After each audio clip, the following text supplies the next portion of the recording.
بات یاد آ گئی ہے. میں نے کہا چلو آپ کو جو لوگ ہوتے ہیں نا جو بے لوث خدمت کرتے ہیں, جو صرف اللہ کی ذات کے لیے کرتے ہیں, تو مجھے ایک واقعہ یاد آ گیا کہ ہمارے پاس ایک خالہ جی آتی تھیں, گجرات کی تھیں. وہ بسکٹ وغیرہ اور نان پتائی اور یہ چیزیں نا وہ ایک برتن میں رکھ کے سیل کرتی تھیں. تو وہ باقی سامان اپنا جو بیگ شیگ تھا شاپر سے وہ ہماری دکان پہ رکھ کے چلی جاتی تھی. جب بک جاتے وہ ڈال کے لے جاتی تھی. تو 6-7 مہینے غائب رہیں, کوئی نہیں آئی. تو نمبر میرے پاس تھا نہیں ان کا. تو 7 مہینے بعد 6-7 مہینے بعد جب وہ دکان پہ آئیں تو میں نے پوچھا, میں نے کہا خالہ جی آپ خیریت تھی؟ میں نے تو سمجھا آپ اللہ کی پیاری ہو گئی ہوں گی. تو کہتے ہیں بیٹا کیا بتاؤں, وہ میری بیٹی تھی 18-20 سال کی ہے, تو اس کو نا کینسر ہو گیا تھا. تو بس 6-7 مہینے اسپتالوں میں ہی میں لگی رہی ہوں. تو میں نے کہا خالہ جی وہ شوکت خانے میں لے جانا تھا. کہتے ہیں وہاں پہ گئی ہوں لے کے, انہوں نے 1,70,000 کے ٹیسٹ کیے ہیں تو اس میں کینسر نکل آیا. تو وہ کہتے ہیں کینسر کا علاج جو صرف اس کا آپریشن ہی ہے, تو اس لیے آپ کو نا 20-21 لاکھ روپے جمع کروانا پڑے گا.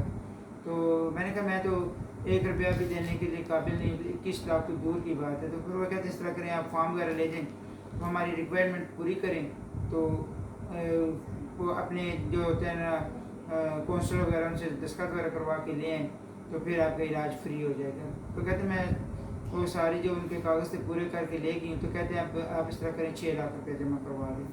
تو ابھی جو ہے نا آپ کو 6 لاکھ کروانا پڑے گا, باقی معاف ہو جائیں گے. تو میں نے کہا 6 لاکھ بھی دور کی بات ہے, وہ بھی تو میرے پاس کوئی نہیں ہے. میں باہر آ کے بیٹھ گئی ہوں. تو وہاں پہ کوئی پیشنٹ بیٹھے ہوئے, تو کہتے ہیں اس طرح کریں یہ تو ایک ویلفیئر ہاسپٹل ہے, تو آپ بیٹی کو اس طرح کریں, ایک پرائیویٹ ہاسپٹل ہے گنگا رام ہاسپٹل کے نزدیک ہی, وہ انہوں نے جگہ بتائی, ادھر رکشے پہ بیٹھیں تو وہ ہاتھ لے لیں. ٹیسٹ تو آپ نے پہلے ہی کروائے ہوئے ہیں, اور جا کے آپ اس طرح کرنا کہ وہ ٹیسٹ چیک کروا لیں تو ادھر سے وہ پھر بھی سستا ہوگا. تو کہتے ہیں ہم دونوں ماں بیٹی رکشہ پہ چلے گئے ادھر ہاسپٹل جو انہوں نے بتایا تھا. تو ڈاکٹر صاحب نے ٹیسٹ وغیرہ چیک کر کے کہتے ہیں آپریشن کے علاوہ کوئی علاج نہیں ہے, تو آپ کو آپریشن تو مسٹ کروانا ہی پڑے گا. تو 4 لاکھ روپے اس کے لیے نا آپ کو دینا پڑے گا. تو میں نے کہا چلو 4 لاکھ, میں میری بیٹی دونوں آ کے باہر برآمدے میں بیٹھ گئے ہیں. تو آپس میں بات کر رہے تھے کہ چلو کوئی نہیں اللہ بہتر کرے گا. میں بیٹی کو تسلی دے رہی تھی کہ پریشان نہ ہو, جیسا بھی ہوا میں آپ کا علاج کرواؤں گی, آپ ٹینشن نہ لو. تو ایک 18-20 سال کا لڑکا تھا, وہ میری باتیں سن رہا تھا. تو کہتا ہے اماں جی آپ پریشان نہ ہو, میں اپنی بیٹی کا علاج کروا دیتا ہوں, لیکن میری ایک شرط ہے کہ میں نے پیسے جو ہے نا آپ کو نقد نہیں دینے. آپ ڈاکٹر صاحب پاس جائیں اور ان سے ڈیٹ لیں, تو میں پیسے ہاسپٹل میں جمع کرواؤں گا, جو بھی علاج کا خرچہ وہ میں دے دوں گا, لیکن نقد نہیں دوں گا. میں نے کہا بیٹا مجھے پیسوں کی ضرورت بھی کوئی نہیں ہے. تو میں ڈاکٹر کے پاس گئی, میں نے کہا آپ ڈیٹ دے دیں, ہم نے آپریشن کروانا ہے. تو انہوں نے کہا کہ پہلے یہ کورس ہوتا ہے میڈیسن کا, وہ آپ کو کرنا پڑے گا, یہ 3 مہینے دوائیاں کھانے پڑیں گے, 3 مہینے کے بعد آپ بیٹی کو لے آنا, فلاں تاریخ کو ہم آپریشن کر دیں گے. میں باہر آئی ہوں اس لڑکے کو, میں نے کہا بیٹا یہ لو میں ڈیٹ لے کے آ گئی ہوں, تو آپ اس طرح کریں, آپ جو ہے نا میری بیٹی کا جو ہے نا علاج کروا دینا.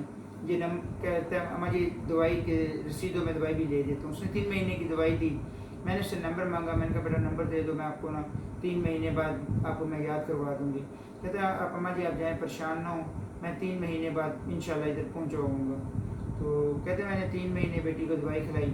3 مہینے کے بعد میں نے پھر دوبارہ, میرا دل نہیں مان رہا تھا کہ وہ بچہ آیا ہوا ہوگا ادھر بیٹھا ہوا ہوگا, میں بے دلی ہو کے ادھر چلی گئی ہوں.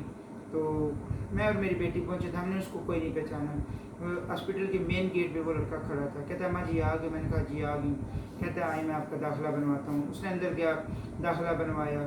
کہتا ہے کہ آپ ڈاکٹر صاحب نے کیا بولا, میں نے کہا اس نے کہا کہ کل آپ کا آپریشن کر دیں گے. تو دوسرے دن پھر وہ آ گیا. ہم 7 دن ایڈمٹ رہے ہیں. 7 دن اس نے جو بھی کھانا پینا تھا وہ بھی دیا, جو میڈیسن لگی وہ بھی لے کے دی, جو آپریشن میں لگی وہ بھی لے کے دی. تو 7ویں دن ڈاکٹر صاحب نے ڈسچارج کر دیا.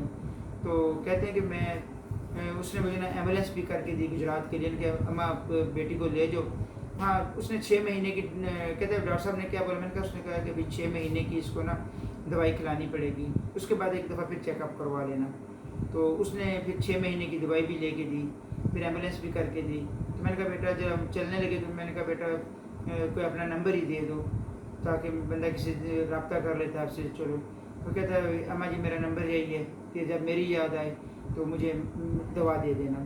تو کہتے ہیں اماں جی کہ اس نے ایسی بے لوث خدمت کی, نہ نام بتایا نہ ہی پتہ بتایا, تو ہے کدھر کا, کون تھا, کس جگہ پہ رہنے والا ہے. تو پھر وہ کہتے ہیں میں جب بھی نماز پڑھتی ہوں میں اپنی بیٹیوں کے لیے بعد میں کرتی ہوں، اس بچے کے لیے پہلے دعا کرتی ہوں کہ جدھر بھی ہے اللہ تعالیٰ اس کو خوش رکھے۔ اور دنیا میں ایسے لوگ بھی ہیں جو صرف اللہ کے لیے نیکی کرتے ہیں، اور کچھ ایسے بھی ہیں کہ 1000 لگا کے اللہ کی راہ میں 1000 دیتے ہیں، 50,000 بندوں کو بتاتے بھی ہیں۔ تو اللہ تعالیٰ سب کو بے لوث خدمت کرنے کی اور نیک کام کرنے کی توفیق عطا فرمائے۔